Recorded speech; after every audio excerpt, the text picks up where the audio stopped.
اللہ کے دین کا طالب علم اس سے بڑھ کے کسی بندے کا درجہ نہیں. کوئی جتنا مرضی عابد ہو، زاہد ہو، ساری رات تہجدیں پڑھے، کچھ بھی، وہ بہت نیچے ہے. ایک عالم آدمی، طالب علم آدمی، علم پیشہ آدمی یہ رات سوئے اور غیر عالم تہجدیں پڑھے، یہ سویا ہوا بہتر ہے. تو اس لیے اللہ کی زمین پہ بھائی ان سے یہ وراثت الانبیاء ہیں. تو نبی کی وراثت کے بعد اس سے اونچا منصب شرف کیا ہوگا بھائی؟ نہیں ہو سکتا. تو اتنا بڑا منصب رکھنے والے آدمی کو اپنے منصب کے مطابق ہی اس کو بڑا عالی الظرف اور سب سے زیادہ ذمہ دار، دینی علمی معاملات میں سب سے زیادہ غیور اسی کو ہی ہونا چاہیے. اور اگر اس میں یہ صفتیں نہیں ہیں تو اس کا مطلب یہ ہے کہ وہ اپنے منصب کو نہ سمجھا ہے، نہ اس سے وفاداری کر رہا ہے. تو ایک تو عمومی طور پہ میں یہ سب طالب علموں سے گزارش کروں گا کہ بھائی فی زمانہ، بلکہ ہر زمانے میں ہی طالب علم، دین کا طالب علم، وہ بہت مصروف طالب علم ہے، دن رات مصروف طالب علم ہے. جس زمانے میں یہ ذمہ دار طالب علم ہوا کرتے تھے نا، کہ ان کی راتیں بھی علم میں اور دن بھی، وہ بھوکے بھی علم میں اور پیاسے بھی علم میں، تو دیکھیے کہ کتنی برکتیں ہوئیں، کتنا علم ہے جو اللہ کی زمین پہ مارد وجود میں آیا. حدیث میں کتابیں لکھی گئیں، تفسیر میں لکھی گئیں اور وغیرہ، اتنا مواد کہ اگر سارا لکھا ہوا ہمارے سامنے اگر آ جائے نا تو ہم ویسے ہی جو ہے نا وہ پریشان ہو جائیں کہ یار اتنا کیسے کسی نے لکھا. لیکن وہ ذمہ دار لوگ تھے، ہم ذمہ دار نہیں ہیں، جس کی وجہ سے نہ آج کوئی اچھا مدرس پیدا ہو رہا ہے، نہ اچھا مؤلف پیدا ہو رہا ہے، نہ کسی میں نقد اور تجزیے کی صلاحیت موجود ہے کہ وہ رطب و یابس کے درمیان کوئی فرق کر سکے، کوئی چھان پھٹک کر سکے کہ یہ ردی ہے، مزیف ہے، یہ جید ہے، صالح ہے، طیب ہے. تو یہاں تک جو ہے نا وہ یعنی ایک افسوسناک حد تک ہمارا جو ہے نا وہ علمی معیار جو ہے نا وہ گر چکا ہے. تو ایک تو میں گزارش یہ کروں گا کہ جس مرحلے میں بھی ہیں آپ اپنی ذمہ داری کو پہچانیں، نہیں تو اپنے اس عہدے اور عہد کے ساتھ خیانت ہوگی جس کے لیے اللہ تعالیٰ نے ہمیں خود متعین کر لیا.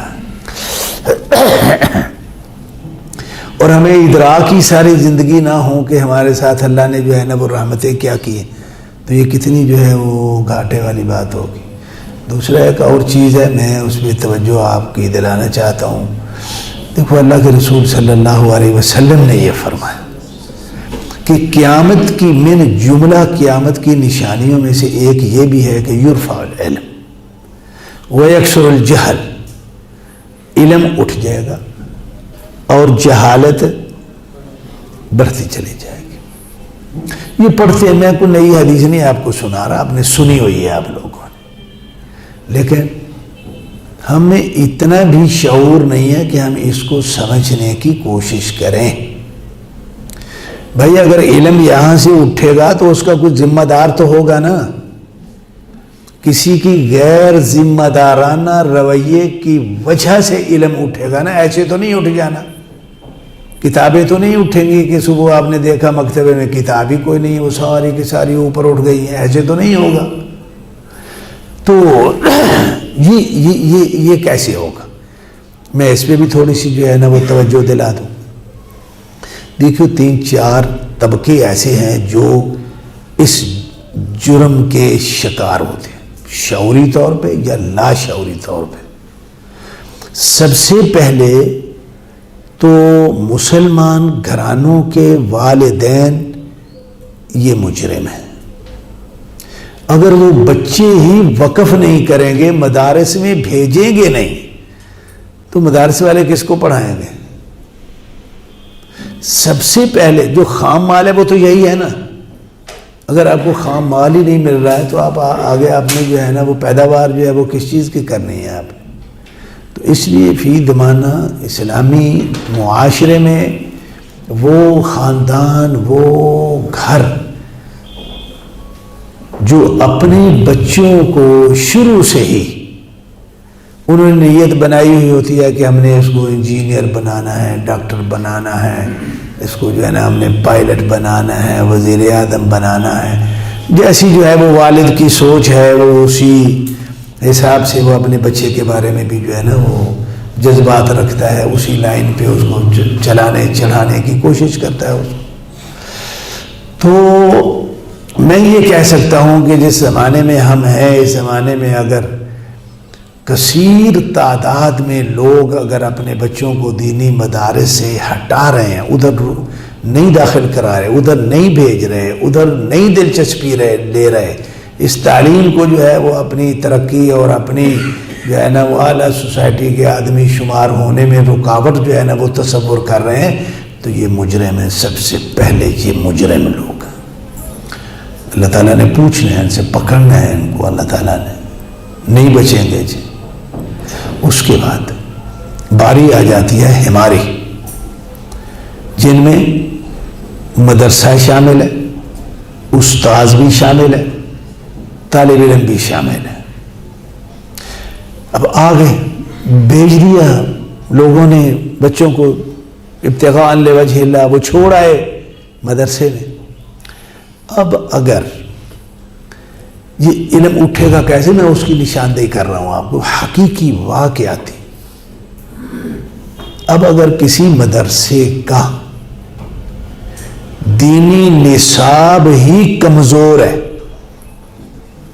والراسخون فی العلم، اس کے تقاضے پورے کرنے کے لیے مدرسے والوں نے اپنا نصاب اس معیار کا رکھا ہی، اوپر سے نیچے آ گئے نا. جتنا آپ نیچے آئے ہیں اتنا سمجھیں آپ کہ آپ نے اتنا علم اٹھا دیا. آپ نے یہ چھت ہے، اب نیچے آپ رہیں گے تو پھر اوپر والا تو نہیں نا، آپ چھوڑ دیا نا آپ نے. اس لیے وہ مدارس، ادارے تعلیمی جو اپنے نصاب کو والراسخون فی العلم کی منزلت پہ پہنچانے کے لیے جو نصاب چاہیے، اس نصاب پہ ان کو یا پتہ ہی نہیں، یا اہمیت نہیں ہے، یا وہ معاشرتی معاملات کی وجہ سے اس کو کمزور کیے بیٹھے ہیں کہ جی اس کو چلو گھٹا دو، کچھ زیادہ ٹائم بچے نہیں آتے، لوگ نہیں بھیجتے، دورانیہ تھوڑا ہو جائے گا، بچے زیادہ ہو جائیں گے، جلدی فارغ کریں گے، جلدی چلے جائیں گے. بھائی آپ کر لیں جلدی، ہے کس نے روکا ہے آپ؟ اور یہ جلدیاں کرنے والے کرتے بھی ہیں. لیکن اس جلدی میں آپ نے کیا کیا؟ کبھی آپ نے سوچا کہ آپ نے کیا کھویا اس جلدی میں؟ اس جلد بازی میں آپ نے 1000 طالب علم فارغ کیے. اگر یہ جلدی کیے بغیر اگر آپ ایک طالب علم کام کا، والراسخون فی العلم، یہ ایک جو ہے وہ 1000 پہ بھاری ہے.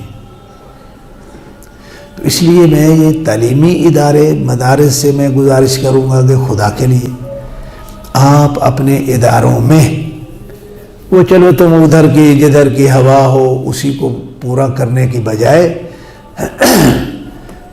طالب علم کو اعلیٰ ترین راسخ فی العلم، علم میں بھی تقوی میں بھی پوری طرح تیار کرنے کے جو لوازمات ہیں، جو اسباب تعلیم ہیں، وہ اسباب تعلیم اپنے اداروں میں پورے کرو.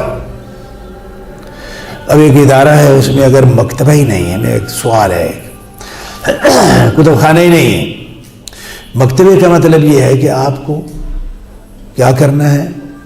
علم حدیث ہے، فقہ ہے، اصول ہے، رجال ہے، یہ جتنے بھی علوم ہیں ان کے کامل ترین لازم جتنے بھی مصادر ہیں وہ سارے آپ کے پاس ہونے چاہیے. اگر آپ کا مکتبہ ہی ناقص ہے، اس پہ آپ کی توجہ نہیں ہے، تو بھی آپ نے وہ یرفع العلم میں خاصا حصہ ڈال دیا، وافر دل کھول کے چندہ دے دیا آپ نے کہ علم جو ہے نا وہ اٹھ جائے تو اچھی بات ہے. یہ ایسی باتیں ہیں کہ جس کا ہمیں شعور نہیں ہے، بد نیت نہیں ہے ہم، لیکن ہم جو بھی کر رہے ہیں نیک نیتی سے کر رہے ہیں اچھے، لیکن اس کا پتہ نہیں ہے کہ جو کر رہے ہیں اس کے جو خطرناک پہلو ہیں وہ کیا. تو ایک تو یہ اداروں کا جو ہے نا وہ مسئلہ ہے. اس کے بعد باقی بچتے ہیں دو طبقے باقی بچتے ہیں جو رفع العلم کا باعث ہے اور کثرت جہل کا جو ہے نا جو باعث ہے، وہ ہے ایک مدرس اور ایک طالب علم. اب اگر مدرس جو ہے اس نے بھی جو اپنی تدریس ہے وہ ڈنگ ٹپاؤ کام کے لیے رکھی ہوئی ہے، تو یہ بتائیے کہ یہ کیا کر رہا ہے. ادارے نے بھی سب کچھ دیا، وظیفہ بھی دیا، بڑی اچھی بلڈنگ بھی دی، سارے انہوں نے حق ادا کر دیا. اب مسئلہ آ جاتا ہے آ کے کس کا؟ ٹیچر کا، جو مدرس ہے. اگر مدرس نے، اور یہ میں آپ کو بات بتا رہا ہوں بڑا واضح طور پہ، آپ میں سے کئی مدرس ہوں گے بھی، کئیوں نے بننا ہے انشاءاللہ تعالی. بھائی مدرس، ہر وہ مدرس جس کا صرف یہی ہے کہ بھائی میرا ادارے کے ساتھ 5 6 7 8 سبق پڑھانے کا ایگریمنٹ ہے، یہ اسباق میں نے پڑھانے ہیں اور اس پہ انہوں نے مجھے یہ معاوضہ ہے طے کیا ہے، بھائی میں اسباق میں پڑھا رہا ہوں، ٹھیک ہے. لیکن کیا اتنا کافی ہے؟ اتنا کافی ہے کہ آپ نے سبق پڑھا دی؟ نہیں. یہاں پہ ایک منزلت اور بھی ہے. ایک ہے طالب علم کو میں نے اسباق پڑھا چھوڑنے ہیں، یہاں تک آپ کی جو روزی ہے وہ حلال ہو گئی ہے. لیکن مسئلہ وہ جو یکسر الجہل اور یلفع العلم کا ہے، اس کے سامنے جو بند باندھنا ہے وہ آپ نے باندھا، وہ نہیں باندھا ابھی، آپ نے ٹمپریری سا باندھا ہے، وہ کسی وقت ٹوٹ سکتا ہے. استاذ کو پڑھانے کے ساتھ ساتھ یہ جذبات رکھنے چاہیے کہ میں نے اپنے طالب علم کو یہ کچھ بنا کے چھوڑنا ہے. اس میں آپ کوئی فرق سمجھ آ رہا ہے بھائیوں کو؟ ایک ہے کہ میں نے پڑھا چھوڑنا ہے، چلو ٹھیک ہے سبق ہے میں پڑھا رہا ہوں، نہیں. ایک یہ ہے کہ استاذ نے ایک اپنے اسٹوڈنٹ کے لیے ایک بڑی اونچی جگہ پہ جو ہے کسی نہ کسی ستارے پہ جو ہے نا اس نے نشان لگایا ہوا کہ میں نے اپنے اس اسٹوڈنٹ کو کیا کرنا ہے، وہاں تک میں نے اس کو پہنچا کے چھوڑنا ہے. یہ استاد جو ہے نا یہ صحیح استاذ ہے. اور دیکھیے یہاں آپ ایک بات اور سمجھ لیجئے، آپ تو حدیث کے طالب علم بھی حدیث کے، استاد بھی حدیث کے ہیں. میں تو عرصہ سے میں حدیث پڑھانا مجھے جو ہے نا وہ موقع نہیں ملا. اللہ کے رسول صلی اللہ علیہ وسلم سے صحیح بخاری میں ایک روایت ہے جس کا خلاصہ یہ ہے، کوئی بندہ، ترجمہ یہ ہے، اللہ تعالیٰ فرما رہے ہیں کوئی بندہ میرے ساتھ محبت، تقرب اور قربت کی راہ پہ اس وقت تک نہیں چل سکتا جب تک کہ وہ فرائض کو پورا نہیں کرتا. یہ ایک منزلت ہے جو بتا دی. اب ایک آدمی ہے، مسلمان ہیں، وہ 5 نمازیں تو اچھی طرح پڑھتے. ان نمازوں کی وجہ سے وہ کیا بنا؟ اس تدرج کو، اس حدیث کا مطالعہ کیجیے خدا کے لیے.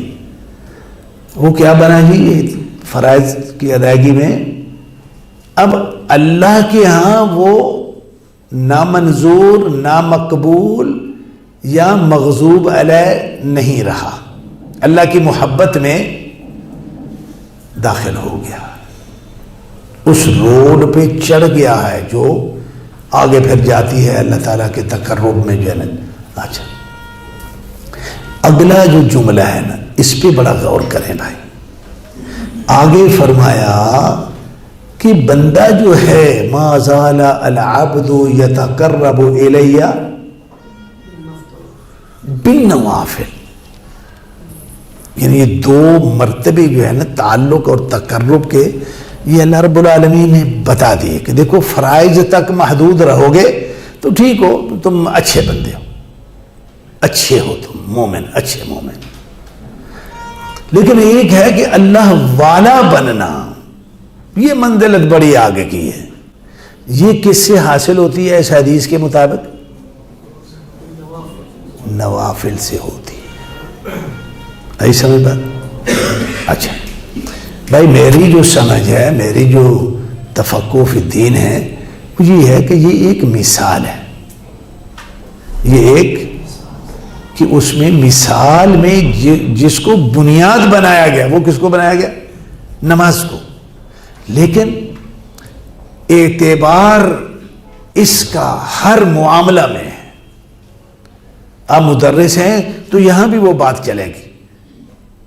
اگر جتنا ایگریمنٹ ہے اس کے مطابق آپ سباق جو ہے نا وہ پڑھا رہے ہیں، پڑھا کے جا رہے ہیں آپ، تو یہ وہی ہے کہ کم از کم آپ نے جو ہے نا وہ فریضہ ادا کر دیا.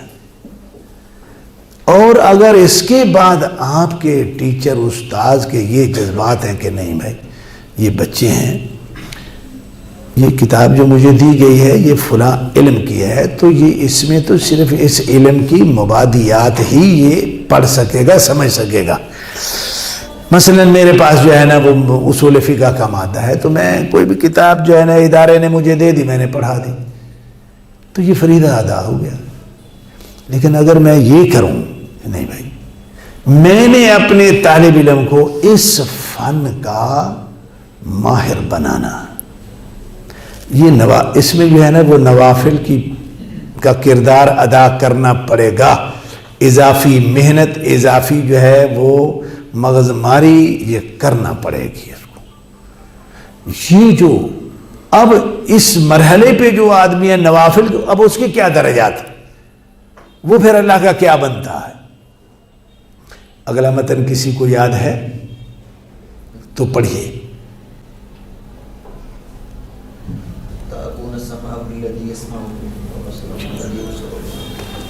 نوافل کے ذریعے اب وہ کہاں پہنچ گیا ہے، یہ اگلا حصہ جو حدیث کا ہے نا خود جا کے مطالعہ کیجیے. یہ دو درجات ہیں، ایک تھا صرف فرائض تک محدود کا، ایک ہے آگے پھر بن نوافل. وہ نوافل سے وہ کہاں آدمی پہنچا؟ کیا وہ وہی ہے جہاں وہ فرائض تک محدود تھا تو اسی جگہ پہ کھڑا ہے؟ نہیں بھائی نہیں، بہت اونچی منزلت ہے. آگے جو کچھ اللہ کے رسول صلی اللہ علیہ وسلم نے بیان فرما دیا نا، اس سے اونچی تقرب اللہ کی کوئی اور صورت ہے ہی نہیں، بنتی نہیں. اعلیٰ ترین مرتبے میں پہنچ گیا. تو بھائی یہ بالکل جو ہماری جو تدریس ہے، مدرس جو ہے اس کا یہی معاملہ ہے. اگر تو کوئی ٹیچر مدرس اتنا ذمہ دار ہے کہ جس کے اندر جذبات ہیں کہ میں نے اپنے شاگرد کو کم از کم جو سبق میرے پاس ہے، ایک میرے پاس نحو کا سبق ہے، ایک میرے پاس مصطلح کا ہے، ایک میرے پاس اصول کا ہے، کم از کم ان 3 مادوں میں جو میرے پاس ہے، میں نے کتاب کی حد تک نہیں بلکہ میں نے اپنے طالب علم کو کہاں پہنچانا ہے. اگر اصول کا ہے تو اصولی بنا کے چھوڑنا ہے اس کو، اگر نحو کا ہے تو اس کو نحوی بنا کے چھوڑنا ہے، مصطلح کا ہے تو اس کو اتنا تبصر میں نے دینا ہے مصطلح میں کہ کیا بات ہے، یہ سارا روشن ہو جائے اس کے سامنے. یہ مدرس جو ہے یہ وہ مدرس ہے جو پوری ذمہ داری، پوری غیرت ایمانی کے تحت یہ یرفع العلم کے سامنے یہ دیوار بنے کھڑا ہے کہ میں نے علم اٹھنے نہیں دینا، میں نے جہالت کو پھیلنے نہیں دینا ہے۔ تو یہ ٹیچر کا کردار ہے، استاد کا کردار ہے۔ اب ہم کیا کرتے؟ میں اپنے بارے میں سوچوں کہ میں کیا کرتا ہوں، آیا میں وہ فرائض بھی پورے ادا کر رہا ہوں یا وہ اس میں بھی میں، تو پھر میں کہاں کھڑا ہوں؟ تو قیامت کے دن جو ہے نا وہ یرفع العلم اور یکسر الجہل کے جرم میں پھر میرا کتنا حصہ ہوگا، مجھے کتنی سزا ہوگی، یہ ہمیں سوچنا۔ یہ یہاں پہ آ کے یعنی استاد جو ہے یہ اس ہے، اکثر یہ جو کچھ ہوگا استادوں کی غفلت سے ہوگا۔ آخری جو کڑا حلقہ جو بچتا ہے وہ ہے طالب علم۔ جب ایک طالب علم ہے، والدین اس کو جو ہے نا وہ مدرسے میں چھوڑ گئے، جاؤ بھائی پڑھنا ہے تم نے، پڑھو جا کے، وہ آ گیا پڑھنے کے لیے، ٹھیک۔ تو اب اس کو نہ تو اپنے والدین کی کوئی غیرت ہے کہ میرے ابا امی انہوں نے مجھے کن جذبات کے تحت مجھے یہاں بھیجا، کیا توقعات ہیں جو وہ مجھ سے وابستہ کیے ہوئے ہیں، کوئی پرواہ نہیں ہے اس کو، وہ نہیں پڑھتا، کوئی دلچسپی نہیں ہے اس کو۔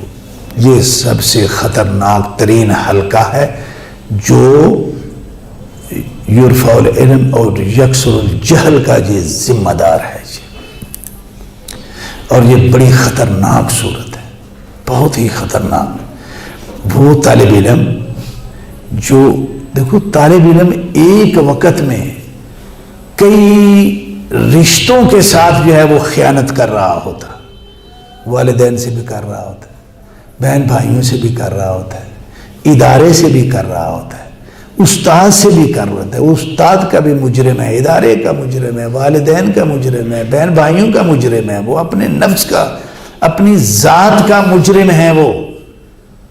تو یہ کوئی معمولی مسئلہ نہیں ہے، بڑا خطرناک یہ مسئلہ ہے، بہت ہی خطرناک۔ تو جو طالب علم ہیں، جو تعلیم میں آ کے وقت ضائع کرتے ہیں، دلچسپی سے پڑھتے نہیں، وہ کچھ بننے کی تمنا ہی نہیں ہے ان میں۔ استاد کہتے رہتے ہیں کہ بیٹا تم نے یہ بننا ہے، یہ بننا ہے، وہ نا چل ٹھیک ہے استاد جی چلو، وہ اپنی موج میں جو ہے نا وہ پھر رہا۔ یہ جو طالب علم ہے بہت خطرناک پوزیشن پہ ہے، بڑی ہی خطرناک پوزیشن پہ۔ میں ایک دن اس حدیث پہ بہت جو ہے نا وہ غور کر رہا تھا۔ اللہ کے رسول صلی اللہ علیہ وسلم نے فرمایا، معروف حدیث ہے کہ تم کیا کرو گے، یہود و نصارہ کی تم جو ہے نا وہ پیروی کرو گے، حذف النال بالنال وغیرہ وغیرہ۔ تو اب انہوں نے ایک کام تو یہودیوں نے آپ کے علم میں ہے یہ بھی کیا تھا کہ موسیٰ علیہ السلام سے یہ کہہ دیا، اذهب انت وربک فقاتلا۔ اب اللہ کے رسول فرما رہے حسب النال، یعنی جو کچھ انہوں نے کیا وہ سب کچھ مکمل طور پہ کرو گے۔ اب کئی چیزیں جو وہ کرتے ہیں فی زمانہ، وہ تم میرے بھی ذہن میں ہے، آپ کو بھی پتہ ہے۔ تو یہ جو مسئلہ تھا نا، بیٹھے بیٹھے بیٹھے، اس میں آ کے جو ہے نا وہ میرے دماغ کی سوئی جو ہے نا وہ اٹک گئی کہ یار یہ امت نے کب کیا ہے یا نہیں کیا۔ اذهب انت وربک فقاتلا۔ تو میں نے کئی پہلوؤں میں، کئی حلقوں میں میں نے اس کو تلاش کیا تو کہیں نظر نہیں آیا، لیکن ایک چیز میرے ذہن میں آئی۔ میں نے کہا یار یہی بے عین ہی ایک صورت جو ہے نا، یہ والی جو یہودیوں کی عادت ہے، یہ دینی مدرسے کے طالب علم میں پائی جاتی ہے. اللہ اکبر. دینی مدرسے کے طالب علم میں پائی جاتی ہے. کس شکل میں پائی جاتی؟ جو مجھے سمجھ آئی میں آپ کو بتا دیتا. آپ کا ذہن عقل مانے مان لو، نہ مانے نہ سے، ٹھیک ہے.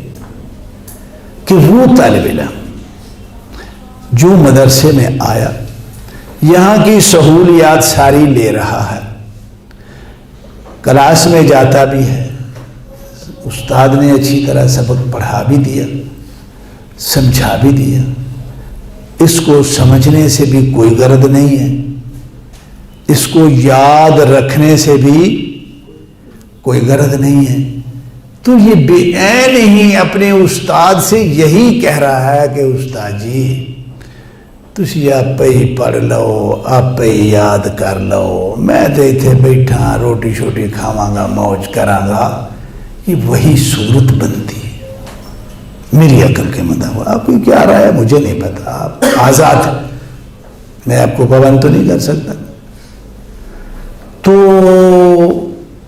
بہت خوفناک سی جو ہے نا وہ صورت ابھری. یقینی بات ہے کہ یار یہ دیکھو یہودیوں کا جو بدترین فعل تھا، آپ ان کا جو بدترین فعل ہے نا، آپ ان کی بری عادات، برے اقوال، بری فطرت کے جو مظاہر ہیں، یہ اذهب انت وربک فقاتلا سے بڑھ کے میرے خیال میں کوئی برا کام نہیں انہوں نے کیا. سب سے بدترین جو انہوں نے کہ سیدھا اللہ کو بھی اور نبی کو بھی جواب دے دیا، اذهب انت وربک فقاتلا انا ہاہنا قاعدون. بدترین جو کردار یہودی کا اس کائنات میں جو دیکھا ہے کسی نے وہ یہی.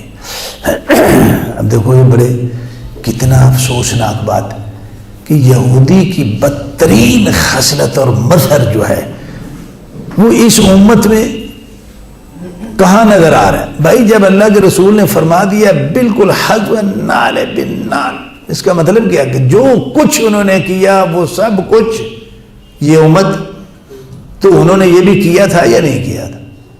تو یہ اسی میں یہ بھی آتا ہے یا نہیں آتا؟ نہیں، یہ انہوں کاٹ کے باہر رکھ دے. تو وہ حذو النال بالنال کیسے ہوگا؟ انہوں کاٹ کے باہر رکھ دے. تو یہ جو طالب علم ہے ان کی بڑی ذمہ داریاں ہیں. بھائی دھیان سے سمجھو، پڑھو، استاذ کو کسی اذیت میں مبتلا مت کرو. بلکہ میرے علم میں نام نہیں میں لینا چاہتا، ہماری جماعت کے بہت بڑے بزرگ مدرس عالم، یعنی جو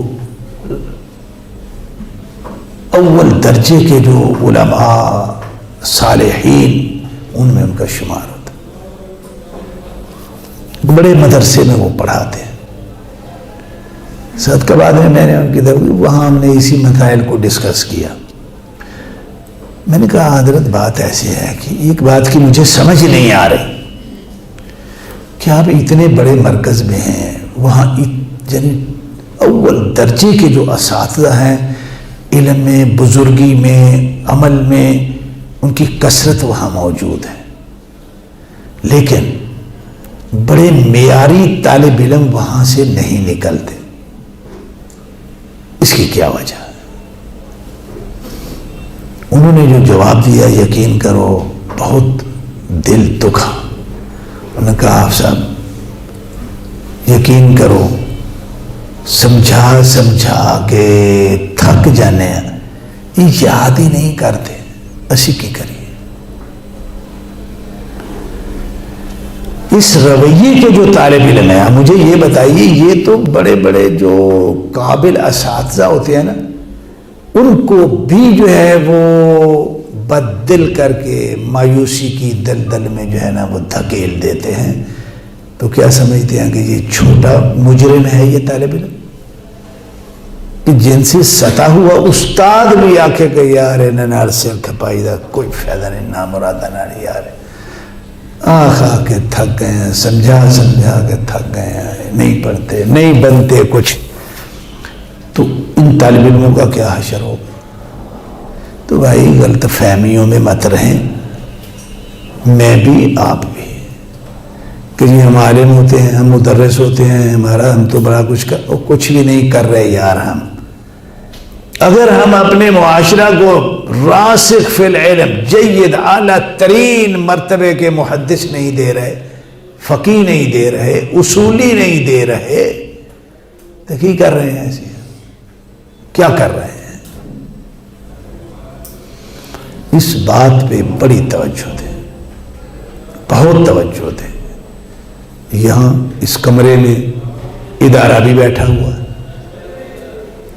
آپ میں سے کوئی استاد ہے یا نہیں مجھے نہیں پتا، تو کم از کم میں مدرس بھی بیٹھا ہوا ہوں اور طالب علم بھی بیٹھے ہوئے ہیں.